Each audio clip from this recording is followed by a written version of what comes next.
वहां 8 आदमियों को पेड़ों पर लटका दिया गया उल्टा।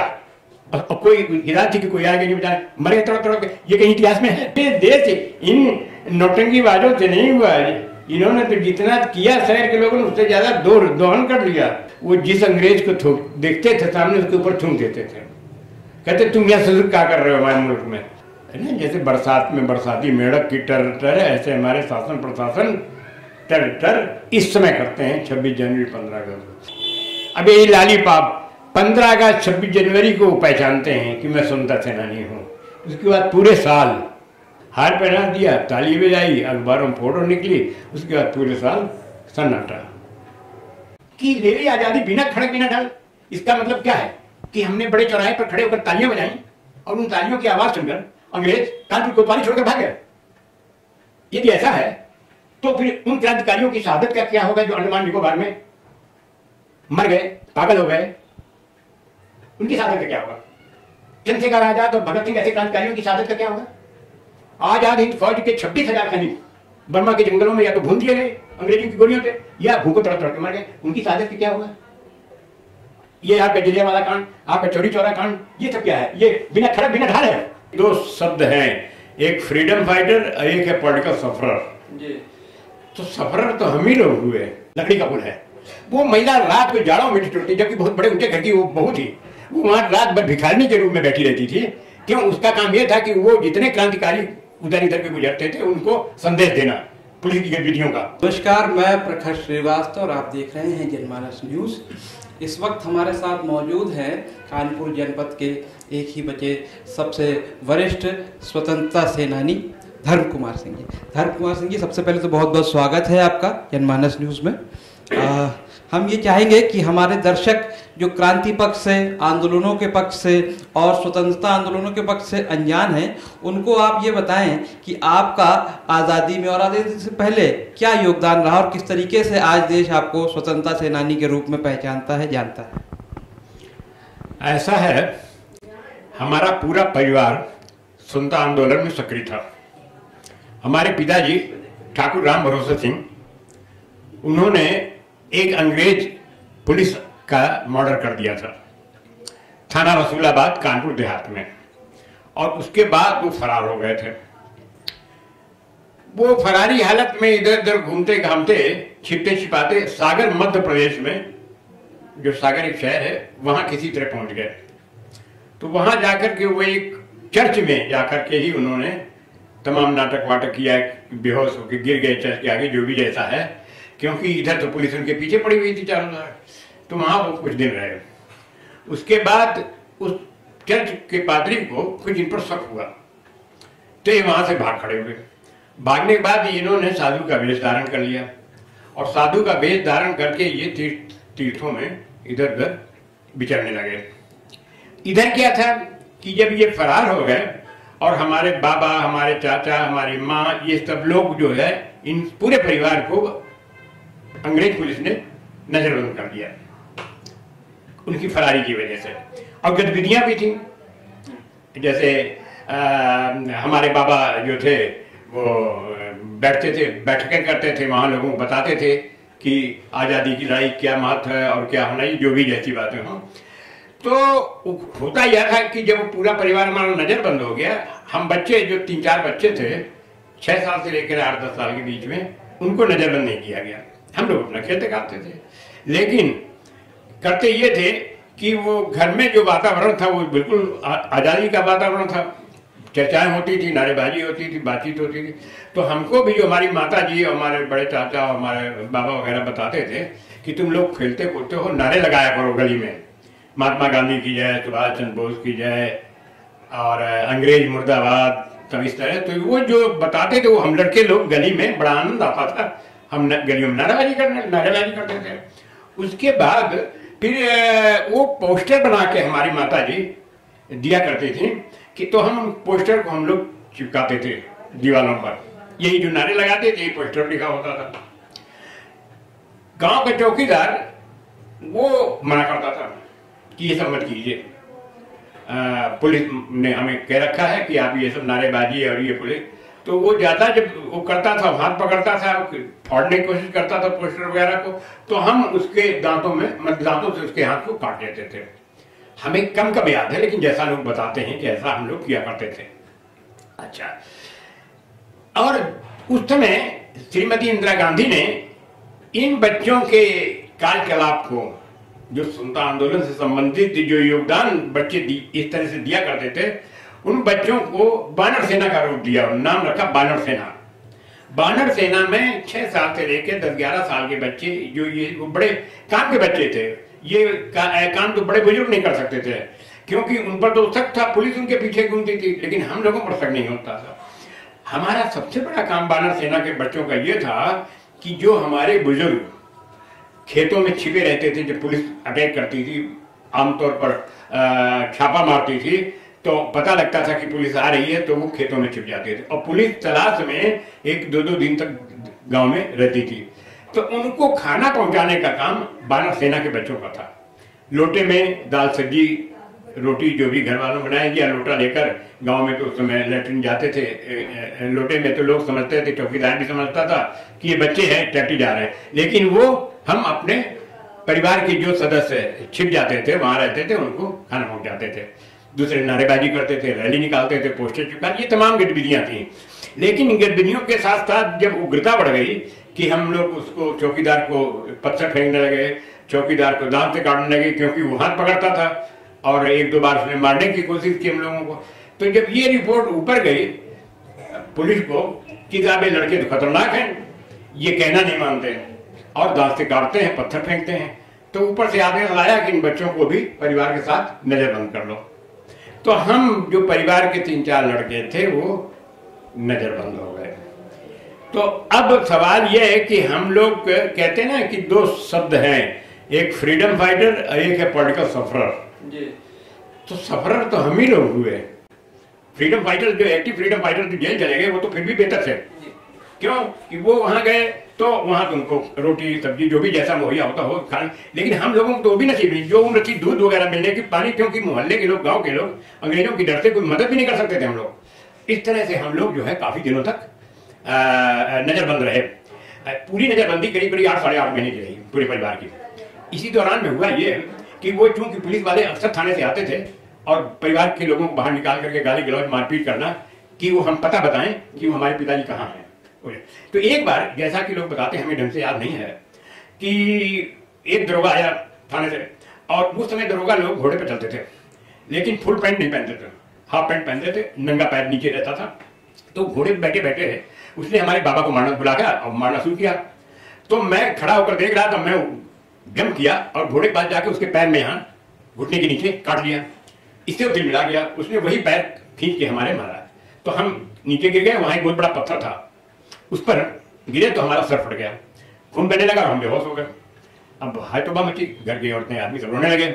लेकिन वो वहां से करके मारपीट करके और धमकी देकर के हमारे बाबा को, हमारी माँ वगैरह को चला गया, बोला अभी माएंगे और भी दंड देंगे इस तरह से, नहीं तो उनका पता बताओ कहाँ है क्या, तमाम गतिविधियों। तो बाद में वो अब सवाल हुआ कि अब मैं तो और बेहोश क्या, करीब पूरा बेहोश, तो अब इलाज नहीं हो सकता, क्योंकि उसमें वैद्य हकीम तो गाँव होते नहीं थे। तो हमारे नाना जी को खबर गई, नाना जी प्रतापगढ़ रहता, नाना जी वहां जब आए तो नाना जी को अंदर घुसने नहीं दिया। चौकीदार ने बोला कि आप अंदर नहीं जा सकते, मना है परिवार में, और नहीं तो हम जाकर खबर करते हैं थाने में, जो भी जैसा रहा हो। तो नाना जी बाहर बरगद के पेड़ के नीचे रोते होते अपना पड़े रहते थे। तो अब यहाँ मेरी बेहोशी का आलम दूर ही न हो, वहां तो जैसे आजकल ICU है, तो 24 घंटे 2-3-4 दिन, हम तो इतने 10-5 दिन बराबर, दिन में मरना, रात में जगना, कब होश आता है कब बेहोश, कुछ पता नहीं, और कोई इलाज हो ही नहीं सकता था। इधर क्या हुआ, इधर हमारे पिताजी को एक आदमी, हमारे गांव का आदमी नहाने गया, स्नान करने बनारस। तो दशरथ में घाट पे पिताजी साधु के लिबास में घूम रहे थे, तो उसने उनको पहचान लिया पिताजी को, और उसने जाकर पुलिस से जड़ दिया कि वो जो फरार राम रोसे से उस गाँव के हुए हैं। तो पुलिस ने आकर के हमारे पिताजी को वहां बनारस में, काशी में दशाश्वमेध घाट में अरेस्ट कर लिया। फिर उसके बाद भी जब आगे जब वो अरेस्ट हो गए, और इधर मेरी हालत तो बहुत खराब थी, जीना मरना लगा ही था। तो ये तमाम रिपोर्ट करने के बाद तब फिर ऊपर से आदेश आया होगा कि नजरबंदी खत्म की जाए। तो नजरबंदी खत्म की गई, तो हमारे नाना जी आए और हमको लेकर के हरिद्वार ऋषिकेश गए।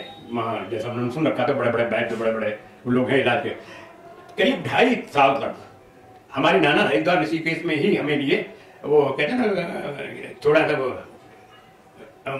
क्या उसको बोलते हैं गठरी जैसे एक लादे हुए तो जिसमें कोई जान है कि नहीं जान है और सांस चल रही कभी नहीं ढंगते, वही कम वाली पोजीशन। तो खैर वो इलाज कराते रहे। 2.5-3 साल के बाद वो इलाज कारगर हुआ और मेरी प्रोग्रेस कुछ हुई, लेकिन इतने दिनों तक इस हालत में रहने के कारण मेरा शारीरिक विकास रुक चुका था। उस दौरान में शारीरिक विकास रुक चुका था, उसका असर बाद तक रहा।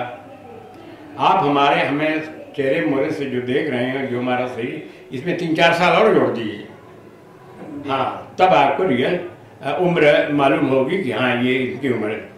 अच्छा खैर फिर उसके बाद 3 साल के बाद फिर वो लेकर के हमको गाँव आए। फिर गाँव में इसी बात से कई नगरवासी कहते अरे स्वतंत्रता सेनानी अभी भी हैं।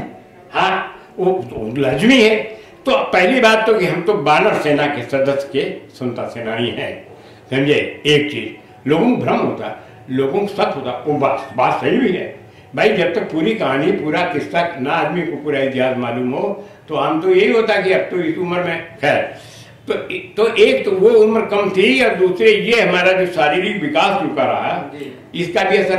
अब आप ये समझ लीजिए सन 47 तक आमतौर पर 90% स्वतंत्रता सेनानियों के बच्चे प्राइमरी स्कूल में नहीं दाखिल हो पाए जो उस समय थे। क्यों? प्राइमरी स्कूल में भर्ती ही नहीं करते थे हेड मास्टर बच्चों को, अंग्रेजों की डर की वजह से। ज्यादातर प्राइमरी स्कूल देहातों में जो है वो छत्र छाया, जमींदारों की छत्र छाया में चलते पलते थे, ठीक है। सन 47 के बाद तो मेरा ही एडमिशन हुआ और सन 47 में तो करीब मैं हो गया था 11-12 साल का। अब हम एक तो 11-12 साल का, दूसरे इतना छोटा सा, तो वो उन्होंने कहा कि मैं इसको कैसे कक्षा 1 में कक्षा में 11-12 साल कैसे लिखूं। तो खैर वो अपने हिसाब से जो एज कम करनी थी, उम्र कम करके लिखा होगा, तब वो हमारी पढ़ाई वहाँ से शुरू हुई।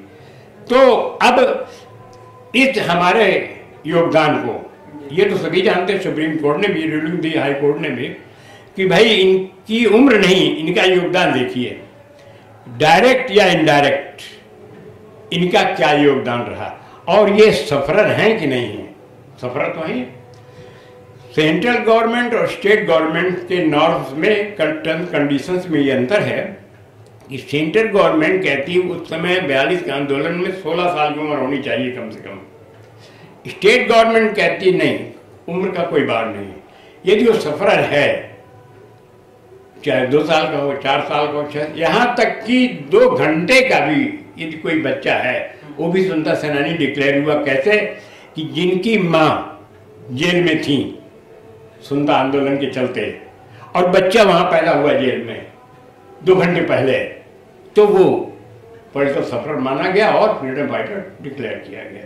तो हमारा भी केस जब आगे फॉरवर्ड हुआ, सब बात हुई, सारे रिकॉर्ड, क्योंकि ये जो हमारे नज़रबंदी का रिकॉर्ड है पूरे परिवार का, वो थाना रसूलाबाद में नंबर 8 रजिस्टर एक हुआ करता है हर थाने में, उस समय चलता था, जिसमें गांव-गांव की गतिविधियाँ, उसमें सब पूरा मैं जितने भी नाम हैं परिवार के बच्चों सहित बड़ों सब पूरे अंकित हैं।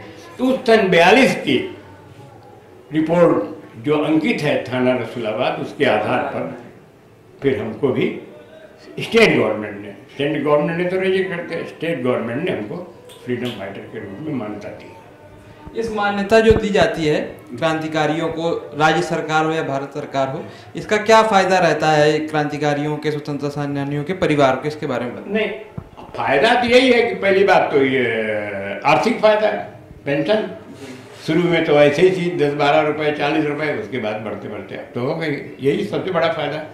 दूसरा एक जरूर धोखा देती हैं सरकारें, खासकर बसपा सरकार ने तो बहुत ही धोखा दिया।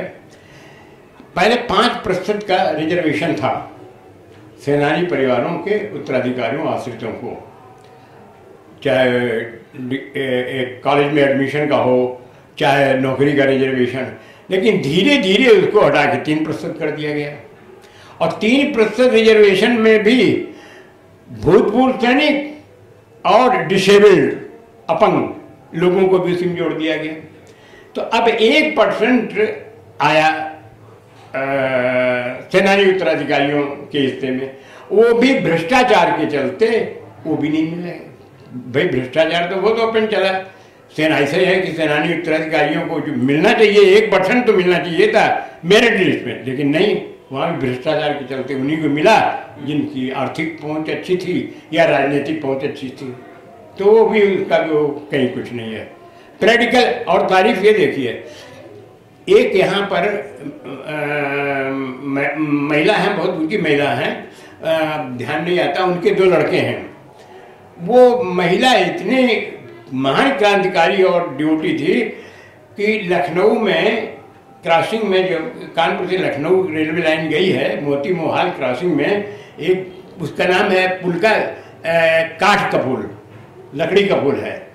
वो महिला रात को जाड़ों में ठिठुरती, जबकि बहुत बड़े ऊंचे घर की वो बहू थी, वो वहाँ रात भर भिखारनी के रूप में बैठी रहती थी। क्यों? उसका काम ये था कि वो जितने क्रांतिकारी उधर इधर के गुजरते थे उनको संदेश देना, पुलिस की गतिविधियों का, या जो भी उसको रोल दिया जाता था। अब वो गुजर गई, इतनी बड़ी क्रांतिकारी महिला, लेकिन उसके बच्चे जो हैं अनएम्प्लॉयड, न तो उनको नौकरी, न उनको कोई बिजनेस, न कोई और आर्थिक सहायता। तो बड़ी छीजा लेदर है।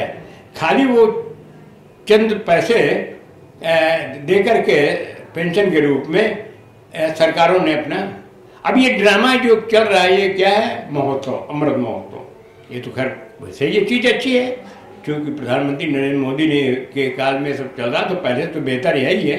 राष्ट्रभक्ति की भावना भी इसी बहाने से जग रही है लोग है। लेकिन परिवारों के विकास के लिए, उनके उत्तराधिकारियों के, आश्रितों के लुकआउटर के लिए कहीं कुछ नहीं है प्रैक्टिकली। बड़ा अफसोस है। बल्कि भाजपा सरकार ने तो 1-2 बार शायद ऐसा प्रस्ताव भी दिया, जो भी जैसा या बातचीत चली होगी, कि इनकी पेंशनें बंद कर दी जाए स्वतंत्रता सेनानियों की, और इसीलिए अब उत्तराधिकारियों को पेंशन, जबकि देखिए उत्तराखंड में उत्तराधिकारियों को भी पेंशन मिल रही है, लेकिन यूपी सरकार नहीं दे रही है।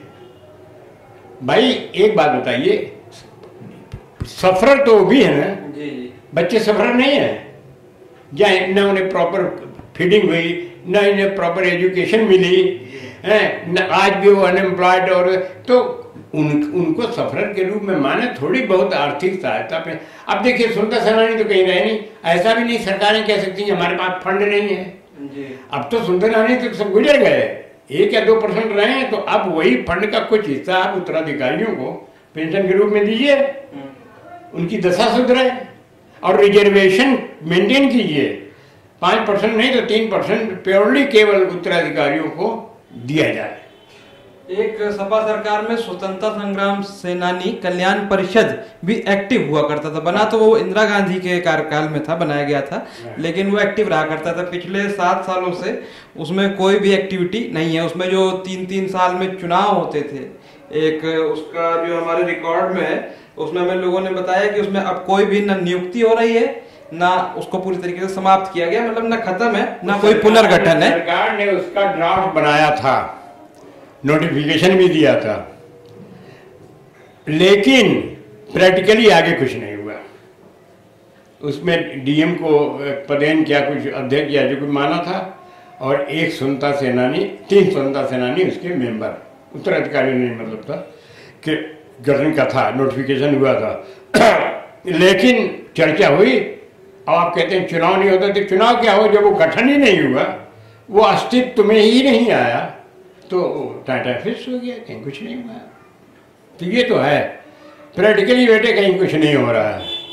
अब ये लालीपाप 15 अगस्त 26 जनवरी को पहचानते हैं कि मैं स्वतंत्रता सेनानी हूँ, उसके बाद पूरे साल चाहे लोग मुझे परेशान करें, हम भूखों मरें, हमारी तमाम समस्याएं हैं, उन्हें कोई कहीं नहीं सुनने वाला है। बस ये उछा डाल दिया 26 जनवरी 15 अगस्त को, हार पहना दिया, ताली बजाई, अखबारों में फोटो निकली, उसके बाद पूरे साल सन्नाटा। वो बीच में जब लहर उठती है, जब आप लोग लिखते हैं, हाँ मीडिया के लोग, और उठाते हैं मामले, तो वो कुछ दिन के लिए बिल्कुल उसमें स्नो पाउडर सब लेप दिया जाता है। ये सब कैजुअल है ना, जैसे बरसात में बरसाती मेढक की टर है, ऐसे हमारे शासन प्रशासन टर इस समय करते हैं 26 जनवरी 15 अगस्त। नहीं तो मैं कहता रहा हूँ कि अरबों रुपए आप खर्च कर रहे हैं, अब तो आपका ये फंड भी नहीं कहीं खर्च हो रहा स्वतंत्रता सेनानियों के लिए, तो अभी इनके उत्तराधिकारियों के बच्चों में क्यों नहीं लगाते आप? क्या कारण है? और उत्तराधिकारियों की जो समस्याएं रहती हैं, आर्थिक हो चाहे समाज की कुछ दिक्कतें हो, उनके निदान के लिए उस समय जब ये कल्याण परिषद था तब लोग जाते थे, बताते थे। तो क्या स्वतंत्रता संग्राम सेनानी कल्याण परिषद को वापस एक्टिव होना चाहिए? बिल्कुल 100%। कुछ भी नाम दो। अच्छा, हम ये कहते हैं, एक हमने अमेंडमेंट की लड़ाई हम लोग लड़ रहे हैं दिल्ली से कि स्वतंत्रता सेनानी तो रहे नहीं, एक आध है, वो भी 1-2 साल का। मैं जैसे सबसे लोएस्ट, तो मैं भी तो अमर होकर आया नहीं हूँ। अच्छा, मैं भी 83 से कब हूँ चल रहा हूँ। ये मेरा बेटा है जो कर्नल है, अभी पिछले साल रिटायर हो गया, अब और बाकी। तो अब उम्र तो मेरी बड़ी, लेकिन अब सवाल है हम भी नहीं रहेंगे। तो अब उनके वेलफेयर के लिए स्वतंत्रता सेनानी कल्याण परिषद नहीं होना चाहिए, नाम होना चाहिए स्वतंत्रता सेनानी परिवार कल्याण परिषद। ये अमेंडमेंट की डिमांड, क्योंकि अब स्वतंत्रता सेनानी के नाम क्या चला रहे, स्वतंत्रता है नहीं, तो अब उनके परिवार का नाम चलाइए परिवार कल्याण परिषद, तो आप उनको ध्यान दें उनके उत्तर। वैसे कैटेगरी तो बढ़ाते जा रहे हैं उत्तराधिकारियों की।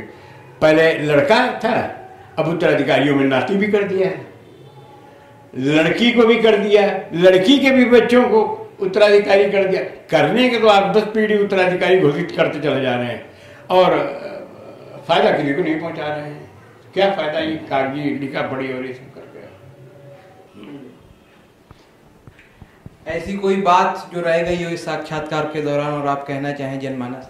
बेटे, एक बात तो ये रह गई जो हमारे दिल में बहुत चुभती है और मैं अक्सर अपनी स्पीच में कहता हूं, इसमें कोई दो राय नहीं कि महात्मा गांधी का योगदान, उनका नेतृत्व, उनका संघर्ष, उनका त्याग सर्वोपरि रहा है, तभी तो राष्ट्रपिता है।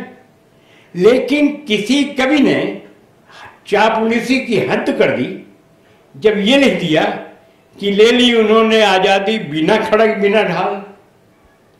ये तो सरासर झूठ है। ये आने वाली पीढ़ी को गलत इतिहास पढ़ाया जा रहा है। हमारी आने वाली पीढ़ी क्या सोचेगी? अभी भी उठाने लगे लोग आवाज, बच्चे, कि ले ली आजादी बिना खड़क बिना ढाल। इसका मतलब क्या है कि हमने बड़े चौराहे पर खड़े होकर तालियां बजाई और उन तालियों की आवाज सुनकर अंग्रेज कानपुर कोतवाली छोड़कर भाग गए। यदि ऐसा है तो फिर उन क्रांतिकारियों की शहादत का क्या होगा जो अंडमान निकोबार में मर गए, पागल हो गए? उनकी शहादत का क्या होगा? चंद्रशेखर आजाद और भगत सिंह ऐसे क्रांतिकारियों की शहादत का क्या होगा? आजाद हिंद फौज के 26,000 सैनिक बर्मा के जंगलों में या तो भून दिए गए अंग्रेजी की गोलियों से या भूखों तड़प तड़प के मर गए। उनकी शहादत का क्या होगा? ये आपका जलियांवाला कांड, आपका चौरी चौरा कांड, ये सब क्या है? ये बिना खड़क बिना ढाल है? आप बताइए मुझे।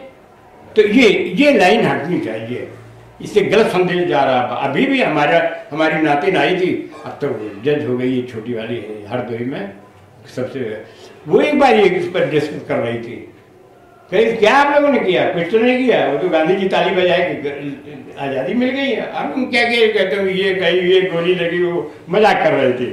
तो हमने तो बात से सही है। तो ये लाइन का घोर विरोध है और मैं हर जगह कहता हूँ। अच्छा, एक चीज़ और हाँ मैं कहूँगा, 1857 से लेकर 1947 तक आज़ादी का जो भी इतिहास लिखा गया है वो आधा अधूरा लिखा गया है, और वो आधा अधूरा जो लिखा भी गया वो भी 50% गलत है। कैसे? जो भी कार्यकलाप होते थे, आंदोलन होते थे, वो शहर में और शहर के आसपास होते थे, वो तो लाइमलाइट में आ जाते थे। देहातों में पहले मीडिया तो था नहीं, घनघोर जंगल, नदियाँ, थाने 20-20 किलोमीटर दूर, तो वहाँ जो गतिविधियाँ होती थी उनका तो कहीं कोई प्रकाश में कहीं है नहीं। कितने लोग जानते हैं? अब यहाँ का तो बरगद का पेड़ सब जानते हैं कि बरगद का पेड़ फांदे दिए। मंगलपुर एक गांव है कस्बा जिंजा के पास, उसके पास एक छोटा सा गांव था, वहाँ 8 आदमियों को पेड़ों पर लटका दिया गया उल्टा, और कोई हिदायत थी कि कोई आगे नहीं, बेचारे मर गए तड़प तड़प के। ये कहीं इतिहास में है? मार्च 1857 को नाना राव पेशवा और राजा दरियाव चंद रुसुला दोनों का मेल मिलाप हुआ था एक छोटे से गांव में, कंजरी खुर्द करके गांव में। इसका कहीं इतिहास है? कहीं नहीं है। और इतिहासों में आप अध्ययन करें, हर इतिहासकार में के लेखन में, पुस्तकों में कुछ न कुछ डिफरेंस जरूर मिलेगा आपको, हाँ, घटनाओं का, तो पूरा नहीं है ये। और कानपुर जनपद में तो हिंदुस्तान से सबसे ज़्यादा स्वतंत्रता सेनानियों ने आंदोलन भाग लिया, कम से कम 10 से 15 हज़ार के बीच में। एक बार हमसे पूछा गया कि आप 10 से 15 हज़ार कैसे कर सकते इतने? हमने कहा मैं प्रूव कर दूँ। आप देहात में जाइए, कानपुर देहात के गाँव में, और पता लगाइए, शायद ही कोई ऐसा गाँव मिले जहाँ 4, 6, 8 स्वतंत्रता सेनानियों ने हिस्सा न लिया हो। और बहुत से तो कुंवारे मर गए, क्योंकि उन्होंने कसम खाई थी कि देश आज़ाद नहीं होगा तो हम शादी तब तक नहीं करेंगे। तो जब देश आज़ाद हुआ तो तब तक तो बूढ़े हो गए, ये मर गए। अब बूढ़े लोग शादी कौन करता? तो ऐसे बहुत सेक्रीफाइस करने वाले, उनमें जज्बा था। एक यहाँ पर सुगर शुक्ला थे, एक गांव कठारा है यहाँ पर, यानी जुनून देखिए उस समय सुंदरता नहीं। ये देश इन नौटंकीबाजों से नहीं हुआ है। इन्होंने तो जितना किया शहर के लोगों ने उससे ज्यादा दोहन कर लिया। कोई विधायक बना, कोई सांसद बना, कोई मंत्री बना, कोई वो उन्होंने किया जिन्होंने को कुछ मिला ही नहीं। वो शुगर शुक्ला थे जो, वो क्या करते थे, वो जिस अंग्रेज को देखते थे सामने उसके ऊपर थूक देते थे, कहते तुम यहाँ ससुर क्या कर रहे हो हमारे मुल्क में। कचहरी में एक बार क्या हुआ कि वो कचहरी आप नहीं गए हैं, मेन गेट पे अंदर जाए तो एक पुराना कुआं है, घुसते हुए इधर से जा रहे थे, उधर से वो कोतवाल आ रहा था, वो अंग्रेज था और उसके साथ 2 सिपाही और थे। तो उसने कहा दोनों सिपाहियों ने उस कोतवाल के साथ रास्ता बदल दीजिए, वो थुकुआ पंडित आ रहे हैं। उनका नाम था थुकुआ पंडित, क्योंकि वो थूक देते थे अंग्रेजों को। तो बोला क्या मतलब कहिए वो, तो ये गए, बोले तुम यहाँ क्या कर रहे हो, अपने मुल्क जाओ।